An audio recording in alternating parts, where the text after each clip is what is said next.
So I want to speak to you today about the importance and urgent need to resource NRGH as a tertiary care site. A tertiary hospital, like Dr. Forrest said, is a referral center which can provide full spectrum subspecialty care for patients. And these patients come from surrounding community hospital and are transferred to the site when they require a higher level of care or more specialized services.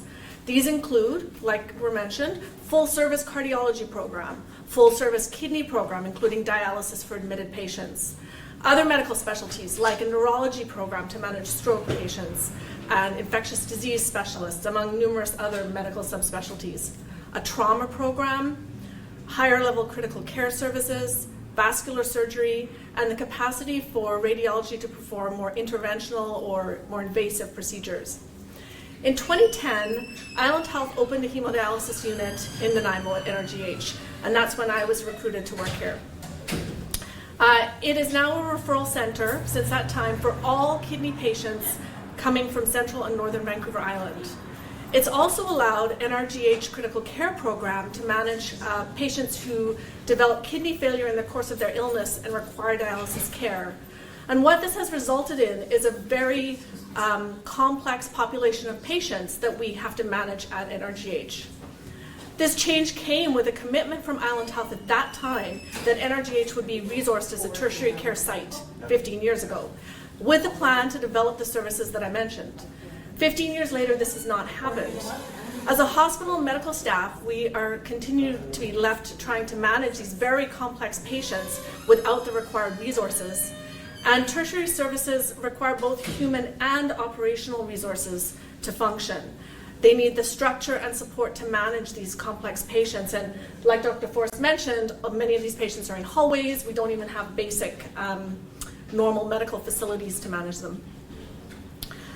Recruiting physicians without this program infrastructure and resources is not sustainable. We see physicians come and then leave because they cannot develop nor are they resourced to manage these programs, which has been very restricted to the South Island.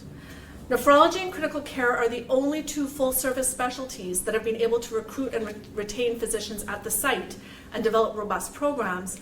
And this is because these divisions have supported physician leadership at NRGH, of which I am one, to develop these programs and lead their own recruitment, as well as providing resources to run these programs. And currently I'm the medical director for kidney services island-wide, so not just in Nanaimo. We know that delays in access to subspecialty care worsens medical outcomes, and my colleagues will discuss this further.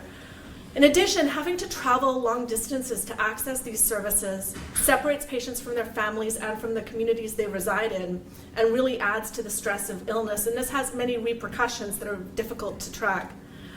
This particularly disadvantages in our Indigenous populations on the island, the majority of whom live on territories north of the Malahat. And we have a responsibility as a healthcare system to address this disparity and ensure that we have equitable access to healthcare and health services for all peoples residing on Vancouver Island, and the responsibility to provide culturally sensitive care. We're now at a critical point 15 years later where this lack of resourcing continues to worsen, and if it isn't urgently corrected, we're at risk of being unable to sustain the services we have developed or retain the physicians that we've managed to recruit to the site. Thank you.